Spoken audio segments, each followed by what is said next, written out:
Welcome to graphic training channel. আমি যেরকম বলেছিলাম আমি খুব তাড়াতাড়ি ইলাস্ট্রেটরের ক্লাস শুরু করে দেব।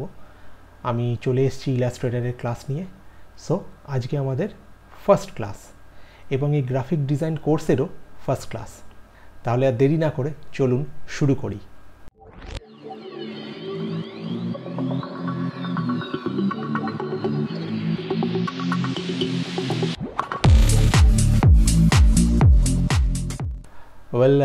প্রথমেই যে প্রশ্নটা আসে যে ইলাস্ট্রেটর ভালো না ফটোশপ ভালো। দেখুন, একই কোম্পানির দুটো প্রোডাক্ট। এবার সেই কোম্পানি নিশ্চয়ই চাইবে না যে তার দুটো প্রোডাক্টের মধ্যে সে যুদ্ধ বাঁধিয়ে দিক।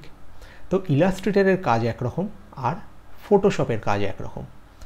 ইলাস্ট্রেটরের কাজটা অনেক ভাস্ট, অনেক বড়। ওয়ারাজ ফটোশপ কী করে, ফটোশপ আমি বলছি না ফটোশপ ছোট, ফটোশপের আরেক রকমের কাজ। ফটোশপে ম্যানিপুলেশনস হয়, কালার গ্রেডিং হয়, কালার কারেকশনস হয়।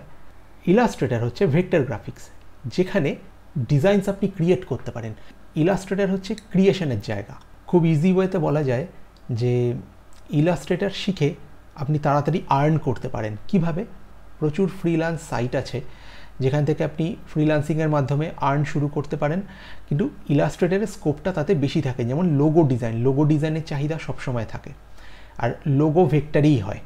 এবার ভেক্টর আর রেস্টার কি সেটা আমি আপনাদের পরে বোঝাবো, কিন্তু আমরা শুরু করছি ভেক্টর দিয়ে, মানে ইলাস্ট্রেটর দিয়ে। ফ্রিল্যান্স কাজের সাইট এরকম অনেক আছে, যেমন fiverr.com আছে, freelancer.com আছে। আপনি যদি ডিজাইনিং নিয়ে এগোতে চান আমি অলওয়েজ রেফার করব কি আপনি freelancer.com দিয়ে শুরু করুন, কারণ freelancer.com-এ কন্টেস্ট চলে। সো আপনি যদি কন্টেস্টে পার্টিসিপেট করেন আর যদি কন্টেস্ট জিতে যান তাহলে স্কোপ থাকে কাজ পাওয়ার অনেক। এছাড়া truelancer.com আছে, 99 ডিজাইনস আছে, গুরু ডিজাইনস আছে, এরকম অনেক আছে। এসব নিয়ে আমরা পরে আলোচনা করব। আমার স্ক্রিন আপনাদের সাথে শেয়ার করছি এবারে। আপনি প্রথমেই যখন ইলাস্ট্রেটর ওপেন করবেন, আমি বলে দিই আমি ইলাস্ট্রেটর CC 2023 ইউজ করছি, মানে একদম লেটেস্টটা। আপনি যখন CC ইউজ করবেন এরকমই ইন্টারফেস পাবেন, কিন্তু CCর প্রিভিয়াস ভার্সন যারা ইউজ করবেন তারা হয়তো এটা নাও পেতে পারেন। এখানে অনেক রকমের প্রিসেট দেওয়া আছে, মানে কোন সাইজে ফাইল ওপেন হবে। ক্রিয়েট নিউ ওতে করতেই এখানে কিছু রিসেন্ট ফাইল সাইজ এসছে যেগুলো নিয়ে আমি আগে কাজ করেছি। এছাড়া বিভিন্ন রকম ভার্সনে কিছু সাইজ দেওয়া আছে। আচ্ছা, প্রথমেই বলে দিই, আপনি যখনই সাইজ নেবেন এখানে সাইজ, হাইট আর উইডথ আছে। পিক্সেলসটাকে আমি পয়েন্টস, পিক্যাস, ইঞ্চেস, ফিট, আমরা যেটা বুঝি ইঞ্চেস, ফিট, সেন্টিমিটার, মিলিমিটার, আমরা এগুলো বুঝি। পিক্যাস আমাদের এখানে কাজে লাগে না, মিটার্স তো ছেড়েই দিন। ইঞ্চেস নিলাম। এখন ইঞ্চেসে আপনার যেরকম ফাইল সাইজ রিকোয়ারমেন্ট আমরা সেরকম নেব। যেমন ধরুন আমার যদি 4 ইঞ্চি বাই 6 ইঞ্চির একটা কোনো ডকুমেন্টের দরকার হয়, মানে 4 ইঞ্চি হবে চওড়া আর 6 ইঞ্চি হবে লম্বা। দেখুন অটোমেটিক IN পড়ে যাচ্ছে কারণ এখানে ইঞ্চেস সিলেক্ট আছে। আচ্ছা, ওরিয়েন্টেশন কি হবে? পোর্ট্রেট মোড কি landscape mode? And portrait mode হচ্ছে যেটা লম্বাভাবে থাকে, আর ল্যান্ডস্কেপ হচ্ছে যেটা ওয়াইডে থাকে, মানে আমরা মনিটরের ভিউ যেটা দেখি এটা একটা ল্যান্ডস্কেপ ভিউ। আচ্ছা, ব্লিডিং আমি পরে আসব। কালার মোড RGB কালার রাখুন আপাতত, CMYK তে আমি পরে আসছি। রেস্টার এফেক্ট 300 PPI রাখুন, জাস্ট ক্রিয়েট করুন। সো এটা ওপেন করতেই এরকম একটা ইন্টারফেস আসে। বাঁদিকে হচ্ছে এটা আমার টুল প্যালেট, এটাকে বলা হয় টুল প্যালেট। আর ডান দিকে আমার কিছু প্যানেলস আছে যেগুলো, মানে এটা তো ক্লিক করছি সেটা এক্সপ্যান্ড হয়। তো আপনার সুবিধা অনুযায়ী রাখবেন, আমি বলবো এটা এক্সপ্যান্ডে রাখুন। কেন আমি সব বুঝিয়ে দেবো। হাতের সামনে জিনিস থাকলে আপনার যেরকম দেখতে সুবিধা, কাজ করতে সুবিধা, এটাও ঠিক তাই। তো আমি প্রথমেই কি করছি, টুল দিয়ে শুরু করছি। প্রথমেই আমার যে দুটো টুল আছে, একটা হচ্ছে সিলেকশন টুল, আরেকটা হচ্ছে ডিরেক্ট সিলেকশন টুল।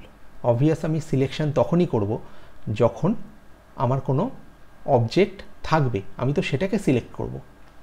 তাহলে প্রথমে একটা অবজেক্ট ড্র করি। তো এখানে আছে রেক্ট্যাঙ্গেল টুল নিলাম। আচ্ছা, আরেকটা জিনিস বলে দিই, যেসব টুলসগুলোর নিচে দেখবেন ছোট্ট করে একটা অ্যারো আছে, এর মানে এই টুলসগুলোর মধ্যে আরও অনেক কিছু আছে। যেমন আমি রেক্ট্যাঙ্গেল টুলটাতেই যদি আমি একটু ক্লিক করে রাখি তাহলে এগুলো ওপেন হয়। তাতে আছে rounded rectangle, ellipse, polygon, star আর ফ্লেয়ার। সো আমি একটা রেক্ট্যাঙ্গেল নিলাম। রেক্ট্যাঙ্গেল আমি এখানে ড্র করছি। এটা আমি একটা রেক্ট্যাঙ্গেল ড্র করলাম। এবার এই ড্র করারও কিছু পদ্ধতি আছে। Control Z undo. আমি যদি শিফট প্রেস করে ড্র করি তাহলে এটা প্রপার স্কোয়ারে ড্র হবে। আমি যেদিকেই যাই না কেন প্রপার স্কোয়ার নেবে। আমি যেই শিফট রিলিজ করে দেবো, কিন্তু মাউস রিলিজ করছি না, দেখুন আপনি তখন এটাকে একটা রেক্ট্যাঙ্গেল বানাতে পারবেন বা শেপ চেঞ্জ করতে পারবেন। আপনি যেই শিফট প্রেস করবেন এটা কিন্তু প্রপার স্কোয়ারেই আসে। তো আমি প্রপার স্কোয়ারই নিচ্ছি। আমি চলে গেলাম সিলেকশন টুলে। সিলেকশন টুল দিয়ে কি করছি, আমি এটাকে মুভ করাতে পারছি। আমি এর সাইডটা ধরে আমি বড় করতে পারছি, আমি নিচেও বড় করতে পারছি, আমি কর্নার থেকে আমি একে ডায়াগোনালি বড় করতে পারছি বা ছোট করতে পারছি। আমি যদি শিফট প্রেস করে ড্র্যাগ করি তাহলে আমার অবজেক্ট প্রপোর্শনেটলি বড় হবে বা ছোট হবে। আচ্ছা, এবারে দেখুন এই সিলেকশন টুলে থেকেই আমি যদি কর্নারে যখন আমি ছোট বড় করছি সেখান থেকে একটু নিচের দিকে এলেই দুদিকে অ্যারো মাথাওয়ালা একটা সাইন আসে, যেটা একটা টিল্ট থাকে। এটার মানে হচ্ছে আমি এটাকে রোটেট করতে পারি। আমি রোটেট করছি। এবার মজা হলো, আমি যদি শিফট প্রেস করে রোটেট করি তাহলে ও প্রপার 45 ডিগ্রি অ্যাঙ্গেলে রোটেট হতে থাকে। দেখুন শিফট 45, 90, 135, 180, 225 অ্যান্ড 270, 315, 0, 0 মানে 360তে চলে এসেছে। এবারে দেখুন কর্নারে চারটে ছোট ছোট ডট আছে। এই ডটগুলোর কাজ কি, আমি যদি এই ডটগুলো ধরে ড্র্যাগ করি তাহলে কর্নারগুলো স্মুথ হয়ে যায়। দেখুন এটা একটা সার্কেলে কনভার্ট হয়ে গেল। আচ্ছা, এবারে আসছি কালার ফিলে। দেখুন নিচে দুটো কালারের প্যানেল আছে। এটা হচ্ছে ফিল অ্যান্ড স্ট্রোক। এটা হচ্ছে স্ট্রোকের আমার কালার ফিল। স্ট্রোক হচ্ছে বাইরে যে ব্ল্যাক বর্ডারটা আছে সেটার, আর ভেতরে যেটা হোয়াইট দেখছেন সেটা হচ্ছে ফিল কালার, মানে ভেতরে যে রঙটা আছে সেটা। তো এখানে অনেকভাবে আমি চেঞ্জ করতে পারি। আমি যেই কালারে যাব এখানে আমার কালার প্যালেট ওপেন হয়ে যায়। আমি এখানে কালার প্যালেট থেকে বিভিন্ন কালার সিলেক্ট করতে পারি। এছাড়া আমার হাতের সামনে সোয়াচেস আছে। সোয়াচেস থেকে আমি কালার নিজের ইচ্ছে মতন নিতে পারি। সোয়াচেসটাকে আপনি চাইলে বার করে আনতে পারেন। এখানে আপনি দেখতে পারেন আপনার কিছু রেডিমেড কালার দেওয়া আছে, সেগুলোকে আপনি নিজের ইচ্ছে মতন চেঞ্জ করতে পারেন। তবে এগুলোতে আমি বলবো না গিয়ে প্রথমে আপনি যেটা করুন সেটা হলো ডিরেক্ট এই কালারের মধ্যে ডাবল ক্লিক করুন। আপনার কালার পিকার চলে আসে। কালার পিকার থেকে আপনি যে কোনো একটা কালার নিতে পারেন। এবার আমি অবজেক্ট সিলেক্ট রেখে আমি যদি এই বর্ডার কালারে যাই, সেমভাবে বর্ডার কালার আমি একটা অন্য কালার দিলে এটা বর্ডার কালার চলে এলো। এবারে আমি একটা নতুন জিনিস করে দেখাবো। আমি আমার অবজেক্টটাকে একটু ছোট করলাম। অবজেক্ট ছোট করে আমি যখন মুভ করাচ্ছি একে, আমি যদি মুভ করানোর সময় অল্ট প্রেস করে ওকে যদি মুভ করাই তাহলে কপি হয়ে আসে। আমি এখানে মুভ করাতে পারি, এদিকেও মুভ করাতে পারি, যেখানে খুশি আমি ফ্রিলি মুভ করাতে পারি। কিন্তু আমার যদি মনে হয় ও ঠিক আমার অবজেক্ট যেখানে আছে তার বরাবর পাশে বা নিচে মুভ হবে, তাহলে কি করব? প্রথমে অল্ট প্রেস করে ড্র্যাগ করব। এই ড্র্যাগ চলাকালীন আমি শিফট প্রেস করে দেব। আমি যেখানেই থাকি না কেন ও পুরো 90 ডিগ্রিতেই মুভ হবে। দেখুন হলো। এবারে একটা শর্টকাট কি আছে, যেটা হচ্ছে কন্ট্রোল ডি। কন্ট্রোল ডি করলে কি হবে দেখুন, বুঝতে পারছেন? মানে আমি যে লাস্ট মুভটা করিয়েছি ও সেটা রিপিট হতে থাকে, এমন নয় যে আমার কপিটা রিপিট হতে থাকছে, আমার লাস্ট মুভটা ও রিপিট হতে থাকে। এখন যদি আমি সবকটাকে কন্ট্রোল জেড করলাম, আমি যদি একে নিচের দিকে মুভ করাই, আমি কন্ট্রোল ডি করতে করতে যাচ্ছি, দেখুন। আবার কন্ট্রোল ডি মেরে ছেড়ে দেবেন না, তাহলে আবার অনেক দূর চলে যাবে। এবারে আমি শিফট কি প্রেস না করে দেখাচ্ছি। অল্ট চেপে আমি ড্র্যাগ করলাম, একটা কপি ধরুন এখানে নিলাম, এবার কন্ট্রোল ডি, দেখুন ঠিক যতটা গ্যাপে আমি আমার আগের অবজেক্টটাকে মুভ করিয়েছি ও ততটা গ্যাপে মুভ হতে থাকে। এবার যদি মনে হয় আমি কপি করব না কিন্তু মুভমেন্টটাকে রাখবো, তাহলে কি হবে দেখুন, যেটা আছে আমি এটাকে একটু সরালাম, দেখুন কন্ট্রোল ডি, ও মুভ হতে থাকবে নিজের মতো। বোঝাতে পেরেছি এত দূর অবধি? এবারে আমি এটাকে ডিলিট করে দিলাম। এই রেক্ট্যাঙ্গেল টুলের সঙ্গে আছে পলিগন টুল। ওয়েল, পলিগনে আমি আসছি, তার আগে এলিপসটা দেখিয়ে দিই। এলিপস হচ্ছে সার্কেল, আমি এরকম ওভাল নিতে পারি, ড্র্যাগ করেছি মাউস, আমি ছাড়িনি এখনও, আমি ওভাল নিতে পারি। আমার যদি মনে হয় প্রপার সার্কেল চাই, তাহলে ওই রেক্ট্যাঙ্গেল টুলের মতনই আমাকে শিফট ধরে ড্র্যাগ করতে হবে। এখানে আমি শিফট ধরে ড্র্যাগ করছি, এটা আমার প্রপার সার্কেল আসে। এবারে আমি যাচ্ছি পলিগন টুলে, আমি একটা পলিগন ড্র করলাম, আমি শিফট প্রেস করেই করলাম। আমি এটাকে একটু জুম করে দেখতে চাইছি। এবার দেখুন, জুম করে দেখা আর কোনো জিনিসকে বড় করা কিন্তু এক নয়। জুম মানে আমার যে ক্যানভাস সাইজ আছে তার মধ্যে যে অবজেক্ট আছে আমি সেটাকে বড় করে দেখব, নাকি অবজেক্টটাকে বড় করব। অবজেক্ট বড় করব না, আমি বড় করে দেখব। এতে ম্যাক্সিমাম সাইজ আমি যদি জুম টুল নিই তো ম্যাগনিফাইং গ্লাস চলে আসে, আমি যতবার ক্লিক করব এরকম বড় হতে থাকবে। তো আপনারা ওপরে দেখতে পারেন এই জায়গাটায় 400% অবধি জুম হয়েছে। তো আর যদি অল্ট প্রেস করে আমি যদি ক্লিক করি তাহলে জুম আউট হতে শুরু করে, মাইনাস হতে শুরু করে। কিবোর্ডে একটা শর্টকাট হচ্ছে কন্ট্রোল 0, মানে আপনার ক্যানভাস যতই বড় বা ছোট হয়ে যাক, কন্ট্রোল 0 করলে ফিট অন স্ক্রিন হয়ে যায়। কন্ট্রোল 0 মাথায় রাখবেন, কোথাও নোট ডাউন করে নিন, কন্ট্রোল 0। আমি আমার এই পলিগন অবজেক্টটাকে সিলেক্ট করলাম, করে আমি যখন এটাকে বড় করছি, দেখুন এটা হচ্ছে অবজেক্ট বড় করে দেখা, অবজেক্টটাকে বড় করে দেখা। কিন্তু আমি যদি বড় করে দেখতে চাই তাহলে আমাকে জুম টুল ইউজ করতে হচ্ছে। এবার জুম টুল ইউজের একটা শর্টকাট আছে। শর্টকাটটা হলো, জুম টুল নিয়ে আপনি যদি অল্ট প্রেস করে, কিবোর্ডে অল্ট প্রেস করে, মানে আপনার এই বাঁ হাত চলবে সবসময় বিভিন্ন রকমের মানে কি প্রেস করতে, এই বাঁ হাত কিন্তু কিবোর্ড থেকে সরালে হবে না। অনেক কিছু, কখনো শিফট, কখনো অল্ট, কখনো কন্ট্রোল, বিভিন্ন রকম, কখনো স্পেস বার প্রেস করে যেতে হবে আপনাকে। আমি যদি অল্ট প্রেস করে মাউস হুইল ঘোরাই তাহলে জুম ইন হয়, আর মাউস হুইল যদি নিচের দিকে ঘোরাই তাহলে জুম আউট হয়।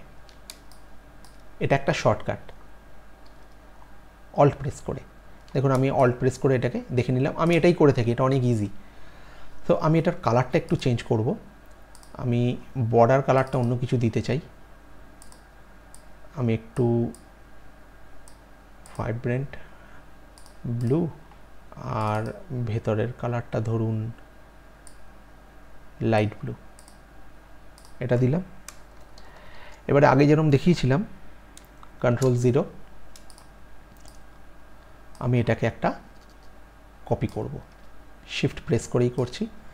এবার control D D D D D D D, সবকটা হলো। এবার এই সবকটাকে আমি একসাথে সিলেক্ট করলাম। কিভাবে? আমার সিলেকশন টুল রেখে ড্র্যাগ করে সবকটাকে একসাথে সিলেক্ট করলাম। এবার সবকটাকে একসাথে আমি কপি করছি, এলো, কিন্তু আমি ঠিক পাশে পাশে চাইছি না, আমি একটু এরকম জায়গায় চাইছি। সো এটা আমার ওপরে উঠে গেছে, আমি এটাকে সিলেক্ট করে আমি ডিলিট করে দেব। এবারে এই দুটোকে আমি একসাথে সিলেক্ট করব, করে আমি আরেকবার অল্ট আর শিফট প্রেস করে একে সরাবো। আমি চাইছি এই জিনিসটাই রিপিট হোক। আমি আরেকবার কন্ট্রোল ডি একটু সিলেক্ট করে পুরো জিনিসটাকে সিলেক্ট করে আমি একটু শিফট প্রেস করে যাতে চারিদিক থেকে সমানভাবে ছোট হয় সেভাবে, আর কিবোর্ডে অ্যারো কি দিয়ে আমি একটা আন্দাজে জায়গা অ্যাডজাস্ট করলাম। সো এটা একটা প্যাটার্ন ডিজাইনও হয়ে যেতে পারে। কি প্যাটার্নের দুই একটা কালার আমি চেঞ্জ করব, সেটা কিভাবে করব সেটা এক একটা প্রেস করবেন আর এখানে যান, গিয়ে আপনি পাল্টে দিন কালার, এই কালার দিন, এখানে যান অন্য কালার দিন একটা। আপনি সোয়াচেসও ইউজ করতে পারেন, এখানে গিয়ে আর একটা,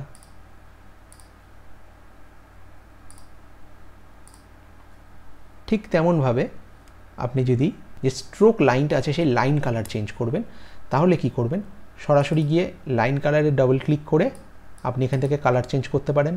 দু তিনটে জায়গা আছে, দেখুন লাইন কালারের জায়গা চেঞ্জ হয়েছে, বোঝাতে পেরেছি? ঠিক তেমনই এই ওপরে দেখুন দুটো অপশান আছে কালারের, একটা হচ্ছে ফিল কালার, একটা হচ্ছে স্ট্রোক কালার। আপনি যেরকম খুশি আপনি স্ট্রোক কালারের এখান থেকে চেঞ্জ করতে পারেন। আপনি রেড দিয়ে দিন, দেখুন রেড হয়ে গেছে। আমি বড় রেখে দেখাচ্ছি আপনাকে, ব্ল্যাক করুন, ব্ল্যাক হয়ে যাবে।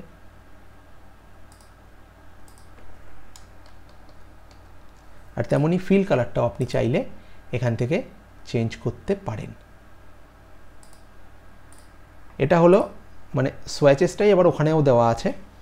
তো আমার মতে আপনি প্রথমে প্র্যাকটিস করার জন্য অলওয়েজ এখানে ভ্যারিয়েশন বেশি পাবেন, এখান থেকে কালার সিলেক্ট করে নিতে পারেন। তো চয়েস আপনার, কাজ আপনি করবেন, সুবিধা আপনার মতন আপনি যেভাবে পারবেন করবেন। আমি আমার ফার্স্ট ক্লাসটা আজকে এখানেই শেষ করছি, কারণ দেখুন আমি তো খুব বেসিক লেভেল থেকে শুরু করছি। আমি জানি যারা হয়তো ইলাস্ট্রেটর জানেন তাদের হয়তো মনে হতে পারে এটা কি হলো, কিন্তু যারা জানে না তাদের জন্য কিন্তু খুব এসেনশিয়াল। আপনাদের যদি কোনো প্রশ্ন থাকে অবশ্যই নিচে কমেন্টে জানাবেন এই ভিডিও রিলেটেড, আমি প্রত্যেকটা প্রশ্নের উত্তর দেব। আমার সঙ্গে থাকুন আর শিখতে থাকুন, যেটা কিন্তু খুব এসেনশিয়াল ভবিষ্যতে। সো এখনকার মতন থ্যাংক ইউ।